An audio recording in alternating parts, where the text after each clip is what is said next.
They were told the Americans would experiment on them like animals. In the cold morning of March 1945, inside Camp Clinton in Mississippi, rows of German women prisoners stood frozen outside the medical building. A guard had just given them an order that made their blood run cold. Close your eyes and don't scream. They had heard the stories from the Eastern Front. Medical torture, cruel experiments. Now it was their turn. The white door opened. American doctors in clean uniforms stepped out, carrying metal cases. But what happened next would shatter everything these women believed about their enemy. If this story grabs your attention, make sure to hit that like button and subscribe for more incredible World War II history that you won't find anywhere else. Camp Clinton sat in the flat, humid Mississippi countryside, surrounded by pine forests that stretched to the horizon. The morning air was thick and heavy, carrying the smell of wet earth and distant rain. March in Mississippi meant unpredictable weather. One day could be warm enough to make you sweat, and the next cold enough to see your breath in the air.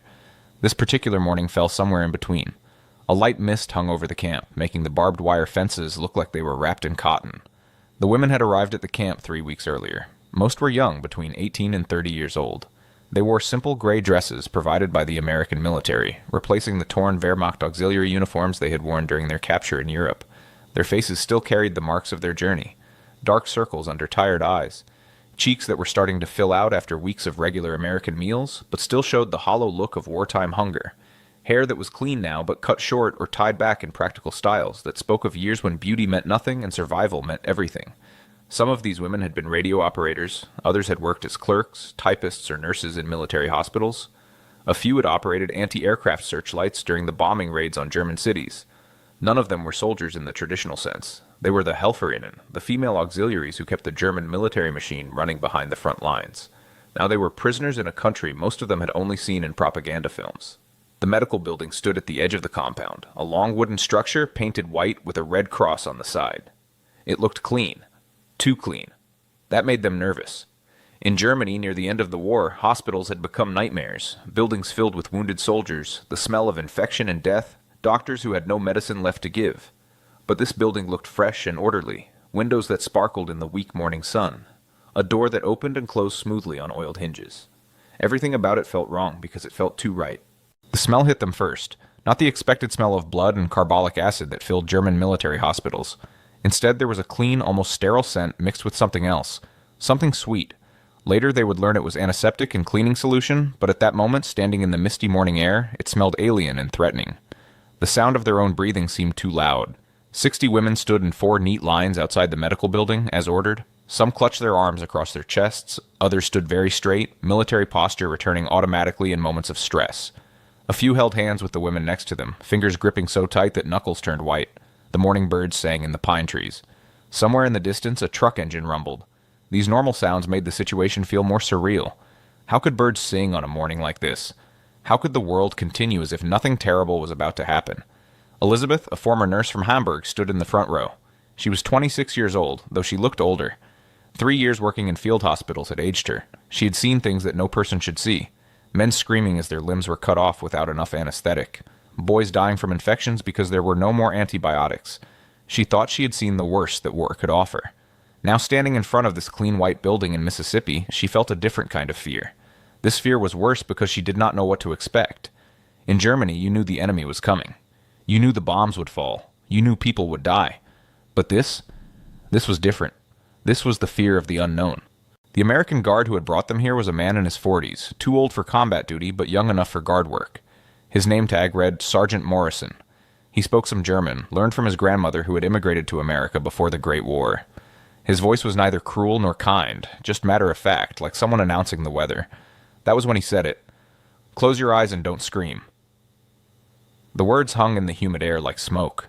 Several women gasped. One young girl, barely 19, began to cry quietly. Elizabeth felt her heart start to pound. Her mind raced through possibilities, each worse than the last. They had heard the stories. Every prisoner had heard the stories. Stories about medical experiments, about prisoners being used to test new drugs or weapons, about torture disguised as treatment. A woman behind Elizabeth whispered, "They will kill us, just like the Russians killed our soldiers." Another voice, shaking with fear, added, "No, they will do worse. They will make us wish for death." Elizabeth wanted to tell them to be quiet, to be brave, but her own throat felt tight with fear. She had been a nurse. She had helped perform surgeries.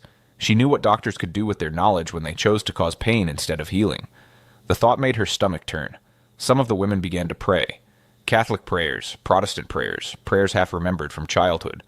The words tumbled out in desperate whispers. Vater unser, der du bist im Himmel. The Lord's Prayer in German, spoken by women who had not been to church in years but now needed God more than ever. The minutes stretched like hours. The sun climbed higher in the sky, burning off the mist. The pine trees dripped with moisture. Guard towers loomed at the corners of the camp, their occupants watching with binoculars. Everything looked normal. Everything looked routine. But for the women standing in those lines, nothing about this moment felt normal. Some women had already begun to shake. Not from cold, though the morning air still carried a chill, but from fear. Deep primal fear that made their bodies rebel against their minds' commands to stay calm. One young woman, a typist from Berlin, began to hyperventilate. Her breathing came in short, rapid gasps. A friend grabbed her shoulders, steadying her, whispering urgent reassurances that neither of them believed. Elizabeth looked down at her own hands. They were clenched into fists so tight that her fingernails dug into her palms. She forced herself to relax them, to breathe slowly, to remember her training as a nurse. She had faced death before. She had watched people die. She had helped people die when there was no other mercy left to give. If this was her time, she would face it with whatever dignity she could manage. The door to the medical building opened. 3 American doctors stepped out. They wore clean white coats over military uniforms. Their shoes were polished. Their hands were empty of weapons, but they carried black leather bags, medical bags. To the women standing in the morning mist, those bags looked like instruments of torture.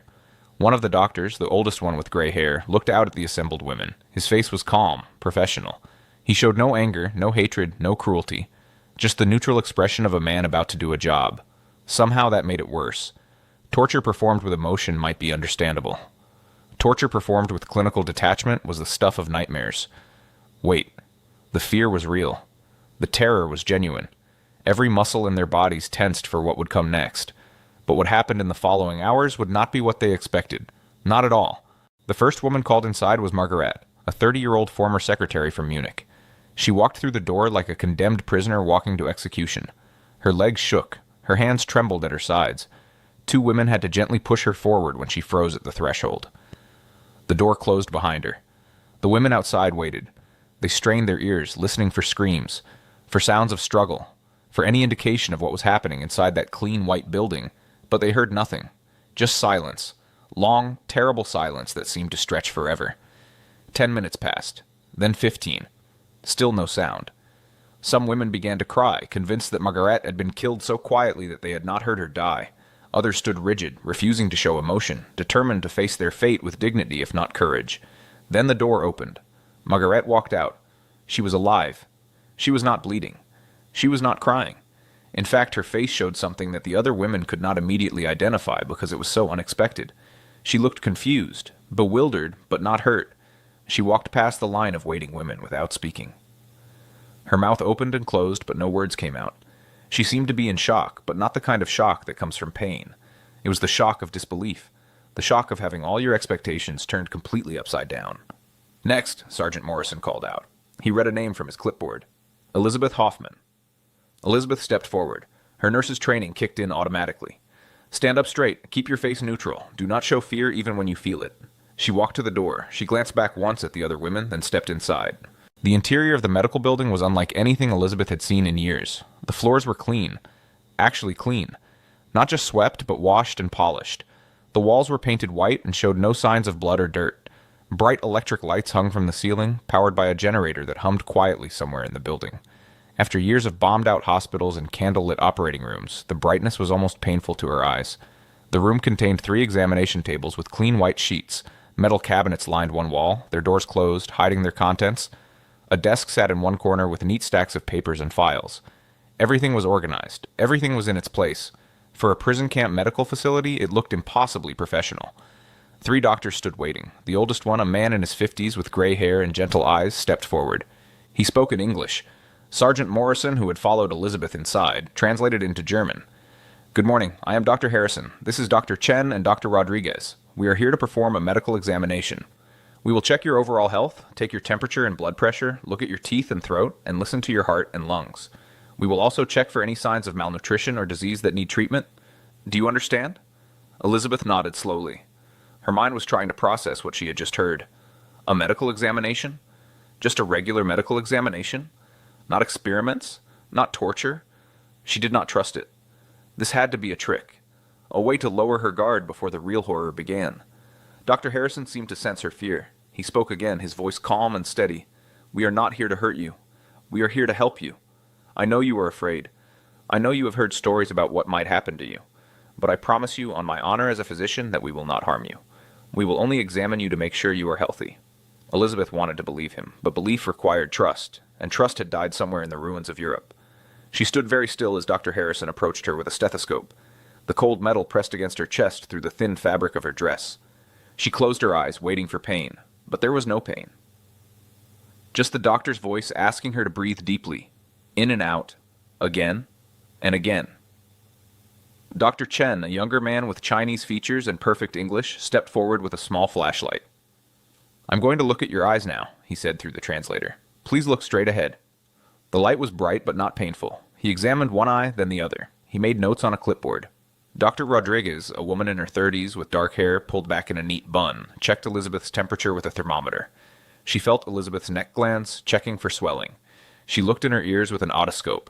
Every movement was professional, clinical, careful, not cruel. As the examination continued, Dr. Harrison's face grew more serious. He pressed his stethoscope against Elizabeth's back. "Breathe deeply," he instructed. She did. He listened for a long moment, then moved the stethoscope to another spot. Again. His frown deepened. Elizabeth's heart began to race. She knew that frown. She had worn it herself when examining patients in Germany. It was the expression of a medical professional who had found something wrong, something potentially serious. Her mind jumped to the worst possibilities. Tuberculosis? Pneumonia? Cancer? After years of poor nutrition and stress, any of these were possible. He stepped back and spoke to the other doctors in English. They exchanged words that Elizabeth could not understand, but she could read their body language. Something was wrong. The old fear came flooding back. This was it. They had found something. Some excuse to do whatever terrible things they had planned. Dr. Chen stepped forward with what looked like a blood pressure cuff. Elizabeth had used them before.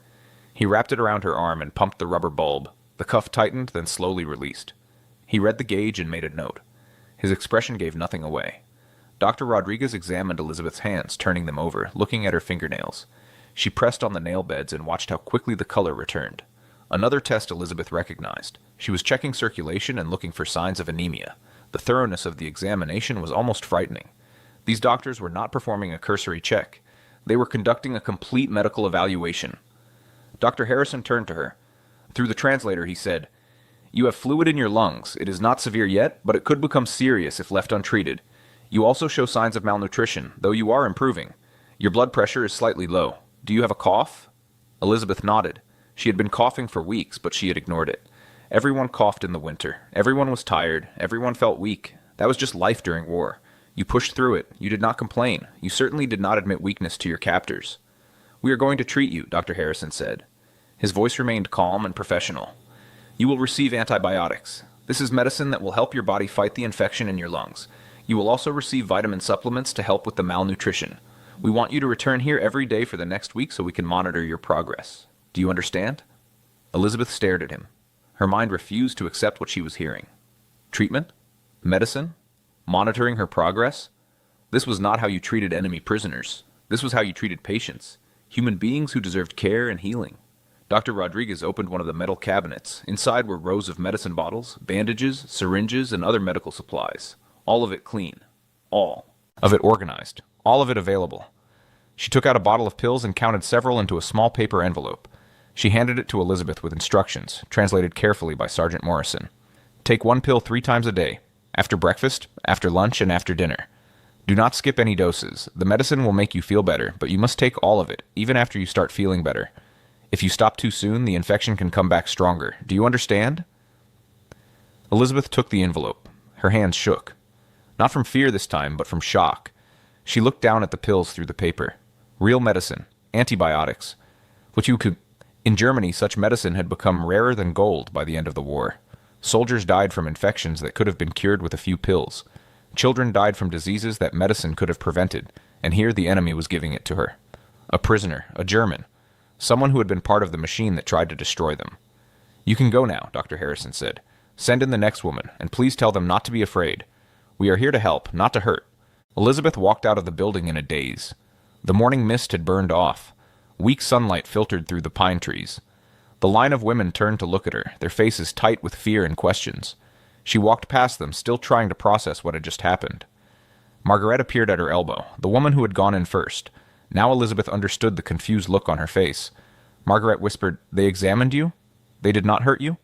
Elizabeth shook her head. "No, they did not hurt me. They found an infection. They gave me medicine." "Medicine?" Margaret's voice rose in disbelief. "Real medicine? Not poison?" "Antibiotics," Elizabeth said. She held up the paper envelope as proof. "For my lungs. They said I have fluid in my lungs and need treatment." The two women stood in silence, looking at each other. Around them, more women came out of the medical building. Each one wore the same expression of shock and confusion. Each one carried something. Pills, vitamin bottles. In one case, a bottle of cough syrup. One woman had a bandage on her arm where the doctors had treated an infected cut. As the morning went on, the fear began to transform into something else. Something harder to name. It was not relief exactly. Relief would come later. This was more like cognitive dissonance, the complete inability to reconcile what they had been told to expect with what was actually happening. They had been told to close their eyes and not scream. They had expected horror. They had prepared for pain. Instead, they received medical care that was better than what most of them had seen in years. The contrast was so extreme that their minds struggled to accept it. Over the following days, the medical routine became part of camp life. Every morning after breakfast, women who needed treatment would line up outside the medical building. The fear that gripped that first morning slowly faded, replaced by something like acceptance. Not trust, not yet, but at least the certainty that they would not be tortured. The line became familiar. The same faces every day. Women with various ailments, some serious, some minor. They began to talk to each other while waiting, comparing symptoms, sharing experiences with the doctors, discussing which medicines they had been given. It was strange how quickly the extraordinary became ordinary. Elizabeth returned every day as ordered. Each time, Dr. Harrison or one of the other physicians would examine her. They listened to her lungs. They checked her temperature. They asked about her cough. She watched them work with the careful attention of a trained nurse, looking for signs of deception or cruelty. She found none. The doctors maintained detailed records. Each visit was documented. Temperatures were recorded in neat charts. Notes were made about the progression or regression of symptoms. This level of care was what Elizabeth had been taught in nursing school, but had rarely seen practiced in the chaos of wartime Germany. Here in a prison camp, American doctors were maintaining standards that German military hospitals had long since abandoned. The doctors were professional. They treated each woman with the same careful attention they would give to any patient. They explained what they were doing and why. They asked permission before touching anyone. They used clean instruments and washed their hands between patients. All of this was standard medical practice, but to women who had spent years in a country where such standards had collapsed under the weight of war, it seemed almost miraculous. More importantly, the medicine worked. Elizabeth's cough began to improve within days. The pain in her chest when she breathed deeply started to fade. She had more energy. She slept better at night. Her body was healing, perhaps for the first time in years. She could feel the difference in how she woke up in the morning. The heavy tiredness that had plagued her for months was lifting. Colors seemed brighter. Food tasted better. It was as if her body was remembering what it felt like to be healthy. Other women experienced similar improvements. A young radio operator named Greta had been suffering from anemia. The doctors gave her iron supplements and made sure she received extra portions of meat and vegetables with her meals. Within 2 weeks, the dark circles under her eyes had faded and she no longer felt dizzy when she stood up too quickly. Anna, a typist from Berlin, had developed a painful tooth infection. The camp dentist, an older American captain with steady hands, extracted the bad tooth and gave her pain medication. He treated her with such gentleness that she cried afterward, not from pain but from the unexpected kindness of it. The medical staff also conducted preventive care. They vaccinated the women against diseases common in the American South. They provided treatment for parasites that many of the women had picked up during their journey from Europe. They conducted eye exams and provided glasses to those who needed them. They even treated minor complaints like athlete's foot and dry skin. One afternoon, Elizabeth found herself alone in the examination room with Dr. Harrison. He was writing notes in her medical file, his pen scratching across the paper. She had been coming to see him for 2 weeks now, and her English had improved enough to understand some of his words without translation. She gathered her courage and asked the question that had been burning in her mind since that first morning. "Why?" she said in halting English. "Why you help us? We are enemy." Dr. Harrison looked up from his notes. His gray eyes met hers. For a long moment he did not speak. "Tea." Then he set down his pen and leaned back in his chair. When he finally answered, he spoke slowly so she could understand, and Sergeant Morrison filled in the German translation. "You asked why we help you. It is a fair question. The answer has several parts. First, there are the Geneva Conventions. These are international laws about how to treat prisoners of war. According to these laws, we must provide medical care to all prisoners. It is our legal obligation. He paused, then continued. But the legal answer is not the full answer. The truth is, I became a doctor to heal people. Not to heal Americans or hurt Germans, just to heal people. When I look at you, I do not see an enemy. I see a patient who needs medical care. When I look at Anna with her infected tooth, I do not see someone who worked for the Wehrmacht. I see someone in pain who I can help. That is what medicine is supposed to be. He picked up a small photograph from his desk and handed it to Elizabeth. It showed a young woman in a nurse's uniform smiling at the camera. This is my daughter, Rachel. She is a nurse in France right now, treating wounded soldiers. Some of those soldiers are Germans, enemy soldiers. And I hope, with all my heart, that when she treats them, she sees patients who need help, not enemies to be hurt. Elizabeth stared at the photograph. The young woman looked to be about her own age. She thought about German nurses treating American prisoners. Did they show the same care? She was not sure. She wanted to believe they did, but honesty forced her to admit she did not know. The Germany she left behind had become a desperate place where compassion was often a luxury no one could afford. Dr. Harrison took the photograph back and returned it to his desk. There is one more reason, he said. A reason that perhaps matters most. We help you because helping you shows what kind of people we are. It shows what kind of country we are. Wars are fought with weapons, yes, but they are also fought with ideas. The idea of who we are as human beings. The idea of what we believe is right and wrong. If we treat you with cruelty, we become no better than the worst parts of this war. If we treat you with dignity and care, we prove that even in war, humanity can survive. His words hung in the air. Elizabeth did not fully understand all of them, but she grasped the core meaning. This was not just about medical care. This was about something bigger. Something about who these Americans believed themselves to be and what they believed in. That night in the barracks, Elizabeth shared what Dr. Harrison had told her. The women listened in silence. Some were moved by his words, others remained skeptical, but all of them were forced to confront a painful reality. Letters from Germany continued to arrive, though they came irregularly and were often weeks or months old. The letters painted a picture of unimaginable suffering. Cities in ruins, families living in basements, children dying from diseases that could have been prevented with basic medicine, hospitals that had run out of supplies, doctors forced to perform surgery without anesthesia. One woman read aloud from a letter sent by her sister in Hamburg. The hospital where I work has no bandages left. We wash and reuse the old ones until they fall apart. We have no morphine for the wounded. They bite on leather straps during surgery, and sometimes they die from the shock of pain. Please, if you have any medicine, send it. Send anything. She folded the letter carefully and put it away. Around her, others sat in heavy silence. Another woman shared a letter from her mother in Dresden. The city had been firebombed by Allied aircraft earlier that year. Tens of thousands had died in the flames. Her mother had survived, but barely. We live in what used to be a coal cellar, the letter read. The house above is gone. We have 1 pot, 3 spoons, and the clothes on our backs. We eat potato peels when we can find them. Yesterday your little brother fainted from hunger. He is only 8 years old and his ribs show through his skin like a skeleton. I do not know how much longer we can survive like this. The woman reading this letter began to cry. Not quiet tears, but deep, wrenching sobs that shook her whole body. Other women moved to comfort her, but what comfort could they offer? They were here, safe and fed, while their families suffered. The guilt of that reality was crushing. Elizabeth thought about her own family in Hamburg. Her mother worked at a factory that had been bombed 3 times.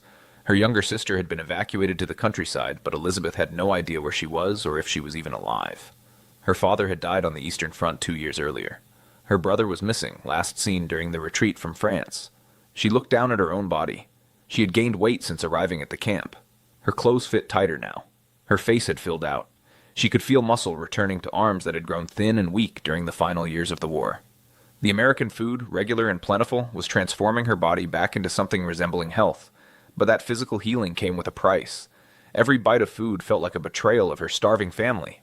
Every night of peaceful sleep felt like an insult to her mother living in a ruined cellar. Every pill she took for her infection felt like medicine stolen from German children who needed it more. Elizabeth lay in her bunk that night, staring at the ceiling. She had grown up believing that Germany was strong, that the Reich would provide for its people, that loyalty to the nation would be rewarded with protection and care. But here she was, an enemy prisoner in a foreign land, receiving better medical care than German citizens were getting in their own country. The cognitive dissonance was painful. Everything she had been taught to believe was being challenged by simple facts. The enemy was supposed to be cruel. They were kind. The enemy was supposed to be barbaric. They were civilized. The enemy was supposed to hate them. Instead, they healed them. How could both realities exist at the same time? How could the Americans who bombed German cities also be the Americans who carefully treated an infected tooth or listened to your lungs with concern in their eyes?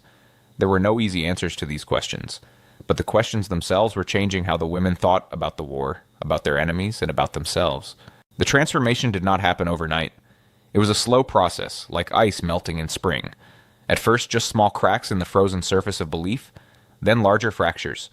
Finally, the entire structure of what they had been taught began to collapse. It started with small observations. The way American soldiers said please and thank you, even when giving orders to prisoners. The way the camp commander made sure the barracks were properly heated before winter came. The way the cooks prepared food that was not only nutritious, but actually tasted good. These small acts of basic decency chipped away at the image of Americans as barbaric monsters. Elizabeth found herself thinking more and more about Dr. Harrison's words, about seeing patients instead of enemies, about humanity surviving even in war. These ideas conflicted sharply with everything Nazi propaganda had taught her about the Americans. The propaganda had painted Americans as money-obsessed, weak, and decadent, as a mongrel nation with no real culture or strength, as people who would crumble when faced with German military might. But the Americans she encountered in Camp Clinton bore no resemblance to these propaganda images. They were disciplined, organized, and possessed resources that seemed almost unlimited. Most importantly, they were human in a way that the propaganda had denied. She remembered the propaganda films she had been forced to watch, films that showed Americans as gangsters and criminals, as weak-willed people who cared only about money and pleasure, as a nation that would collapse at the first sign of real hardship. But here were Americans who had crossed an ocean to fight a war, who had built prison camps that provided better care than German hospitals, who treated their enemies with a professionalism that spoke of deep organizational strength. The cognitive dissonance was painful. How could both versions of America be true? How could the same nation that dropped bombs on German cities also be the nation that carefully treated a German prisoner's lung infection? The answer, she slowly realized, was that the propaganda had been lies. All of it. The Americans were not perfect, but they were not the monsters she had been taught to fear. Other women in the camp were experiencing similar revelations. In the evenings after work, duty ended and before lights out, small groups would gather in the barracks to talk. These conversations became more honest and more searching as time went on. Greta, the young radio operator, was one of the first to speak openly. "I keep thinking about what we were told," she said one night. "That Americans would torture us, that they were beasts who would treat us worse than animals. But they are not doing that. They are doing the opposite." So what else did they lie to us about? The question fell like a stone into still water, creating ripples that spread outward. If the propaganda had lied about American treatment of prisoners, what else had been lies? The promised victory that never came? The claims that Germany was winning the war even as cities burned? The assurances that the Reich would take care of its people? An older woman named Helga, who had worked as a clerk in military intelligence, spoke up. "I saw the reports. The real reports, not the ones they showed to the public. I knew we were losing. I knew about the defeats. But I believed, truly believed, that even in defeat we would be treated better than this. Better than medicine and clean beds and 3 meals a day. I believed our own propaganda more than I believed the truth I could see with my own eyes." Her words struck at the heart of their collective disillusionment. They had all, to varying degrees, believed in something that turned out to be false. The question was what to believe now. As the weeks turned into months, the women's health continued to improve. Elizabeth's lung infection cleared completely. Greta's anemia resolved. Anna's tooth healed. Other women who had arrived at the camp, thin and weak, began to gain weight and strength. The American food, regular and plentiful, was transforming their bodies. But physical healing brought psychological pain. How could they be healthy when their families were suffering? How could they eat well when letters from home described hunger? How could they sleep in clean beds when their mothers and sisters lived in bombed-out ruins? The guilt became almost unbearable. Some women stopped eating, pushing away their food even though their bodies needed it. Others became depressed, sitting silent and withdrawn in the barracks. A few begged to be allowed to return to Germany, even if it meant returning to devastation and hunger. The American doctors noticed these changes. Dr. Rodriguez, the female physician, spoke to Elizabeth about it one day during a routine checkup. "We are seeing signs of what we call survivor's guilt," she explained. "It is common among people who survive when others they love do not, or who receive care and comfort when their loved ones suffer. You feel guilty for being here, for being safe and well-fed, when your family in Germany is struggling." Elizabeth nodded. It was exactly how she felt. Dr. Rodriguez continued, "I cannot tell you not to feel guilty. That would be pointless. What I can tell you is this. Your suffering will not help your family. If you refuse to eat, you will become sick again, but your sister in Germany will not become more healthy.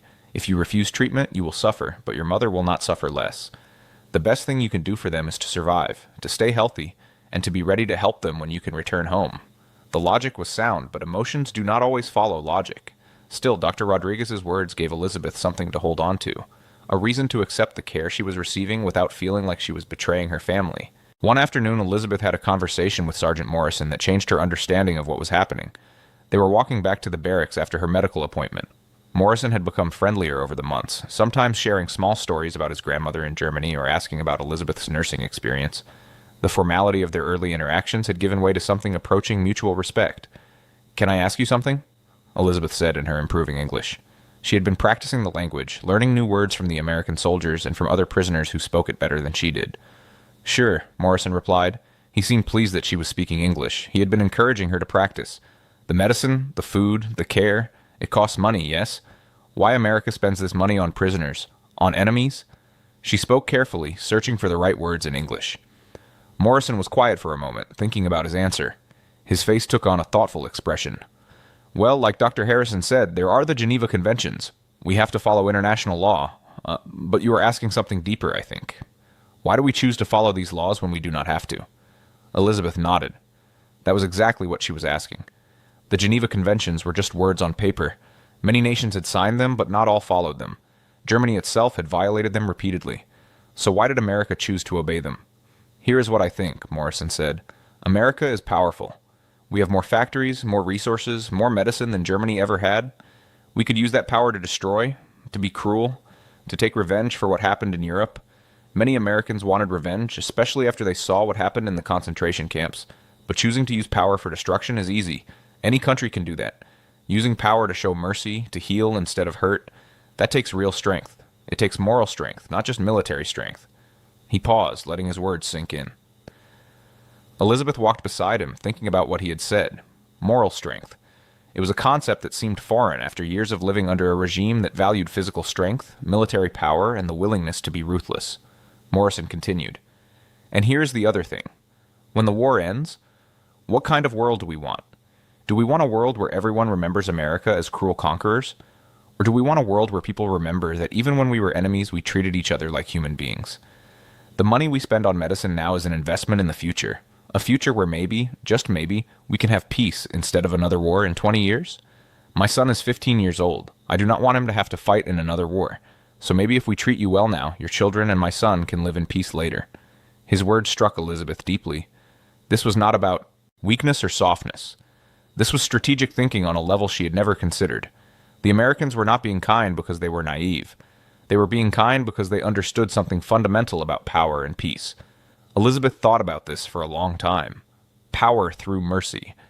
It was a concept that German propaganda had never taught. In the Nazi worldview, power came from strength, from domination, from the willingness to be ruthless. The idea that showing mercy could also be a demonstration of power was foreign to everything she had learned. But she could not deny the truth of it. The Americans were powerful precisely because they could afford to be merciful. They did not need to be cruel because they were secure in their strength. Germany, by contrast, had been cruel because it was weak. Its cruelty had been born of fear and desperation, not confidence. This realization was painful because it forced her to acknowledge how thoroughly she had been deceived. The Reich had promised strength but delivered weakness. It had promised victory but brought defeat. It had promised to protect its people but left them to starve while enemy prisoners ate well in American camps. The ideology she had believed in, the system she had served, had failed at every level, and the enemy she had been taught to hate was demonstrating values, mercy, human dignity that her own nation had abandoned. The complete break came in May 1945, 3 months after that first terrifying morning outside the medical building. Word reached the camp that Germany had surrendered. The war in Europe was over. The Reich had fallen. The women gathered in the barracks that evening, processing the news in stunned silence. Everything they had fought for, worked for, believed in, had come to an end. Not with the glorious victory they had been promised, but with total defeat and unconditional surrender. Elizabeth sat on her bunk, holding a letter she had received that afternoon. It was from her mother in Hamburg. The letter described conditions in the city after the British bombing raids. No water, no electricity, no food. People living in cellars and emerging only to search for anything edible. The old and young dying from disease and malnutrition. She looked down at her own hands. Clean hands, strong hands, hands that belonged to a body that was healthy and well-fed. She thought about the medicine that had cured her lung infection, the vitamins that had restored her strength, the food that had put weight back on her bones, all provided by the enemy while her own nation let its people starve. Something broke inside her. not her spirit. Rather, the last walls of denial finally crumbled. She could no longer pretend, could no longer make excuses, could no longer believe that Germany had been right and the Allies had been wrong. She thought back to that first morning. Close your eyes and don't scream. They had expected horror. They had been prepared for the worst. And instead they had received something that was in its own way more devastating than any torture could have been. They had received kindness from those they had been taught to see as monsters. That night the women talked until the early hours of morning. Not in whispers this time, but in open conversation. The need to maintain loyalty to a defeated regime had disappeared. Now they could speak the truth. "We were lied to," one woman said. "About everything." "Yes," another agreed. "But we also lied to ourselves. I saw signs that we were losing. I saw the cruelty. I saw the mistakes. But I did not want to believe it, so I did not." Greta spoke up, her young voice clear in the darkness. "The doctors here treated us better than our own country treated its own people. That is the truth we have to face. The enemy showed us more humanity than the regime we served." Elizabeth added her own thoughts. "I was a nurse. I took an oath to heal people. But in Germany, toward the end, there was no healing. Only suffering. Only death. Here I have watched enemy doctors do what I could not do in my own country. They healed us. They showed us what medicine is supposed to be." The recognition was collective, but also deeply personal for each woman. They were acknowledging not just the failure of the Nazi regime, but their own complicity in it. They had worked for the military machine. They had believed the propaganda, or at least had not questioned it loudly enough. They had been part of the system, even if they were not the ones making the big decisions. That acknowledgement was painful, but it was also necessary. Only by facing the truth of what had been could they begin to think about what could be in the future. The months that followed Germany's surrender were filled with uncertainty. The women waited for news about when they would be allowed to return home. The prospect of returning was both longed for and dreaded in equal measure. They wanted to see their families, to reunite with loved ones, to know who had survived and who had not. Every letter that arrived brought both hope and fear. Hope that their loved ones were still alive, fear about what condition they were in. The Red Cross had set up a tracing service to help families find each other across the ruins of Europe, but the process was slow and incomplete. But they also feared what they would find. Letters from Germany painted an increasingly grim picture. The country was in ruins. Food was scarce. The occupation forces were struggling to maintain order and provide basic necessities. Infrastructure had collapsed. Bridges were destroyed, railways were damaged, water and electricity were unreliable at best. And there was another fear, one that some women were embarrassed to admit even to themselves. They had grown used to regular meals, to medical care when they needed it, to safety and stability. They had clean beds, warm barracks, sufficient food, and doctors who treated them with respect. Returning to Germany meant returning to chaos and deprivation. It meant leaving behind a level of comfort they had not known in years. The guilt of that realization was almost overwhelming. How could they dread returning to their own country? How could they feel reluctant to leave their captivity? What kind of Germans were they if they preferred being prisoners in America to being free in Germany? But the feelings were there, whether they wanted them or not. Fear of hunger, fear of cold, fear of disease without medicine, fear of chaos without order. These fears were legitimate, based on real conditions in Germany as described in letters from home. Elizabeth wrote in a small journal she had started keeping, "I feel like two different people. Part of me is still Elizabeth Hoffman, the German nurse from Hamburg who wants nothing more than to go home. But another part of me has changed. I have seen what a country at peace looks like. I have seen what it means to have enough food, enough medicine, enough of everything. I have seen how enemies can treat each other with dignity. How can I go back to Germany without carrying these memories with me? And what will I do with them when I get there?" In October 1945, 7 months after that first terrifying morning, Dr. Harrison called Elizabeth into the medical building for one last examination. The women were finally being repatriated. Ships would take them back to Europe within the next 2 weeks. Dr. Harrison conducted a thorough examination, just as he had done so many times before. When he finished, he sat back and smiled. "Your lungs are completely clear, no sign of infection, your weight is healthy, your blood pressure is normal. From a medical standpoint, you are in excellent health." Elizabeth felt a surge of emotion. She had arrived at this camp sick and weak. Now she was leaving healthy and strong. The difference was entirely due to the care she had received here. The medicine, the food, the rest. The professional treatment from doctors who had taken the time to heal her even though she was an enemy prisoner. "Thank you," she said in English. "Thank you for everything." Dr. Harrison nodded. "You are welcome. But Elizabeth, I want to tell you something before you leave. You were a nurse in Germany. You understand medicine. You know what it means to heal people. When you return home, Germany is going to need nurses desperately. They will need people who understand not just how to treat illness, but how to treat patients with dignity and care. I hope you will use what you have learned here. Not just the medical knowledge, but the understanding that every patient, regardless of who they are, deserves to be treated as a human being. His words struck deep.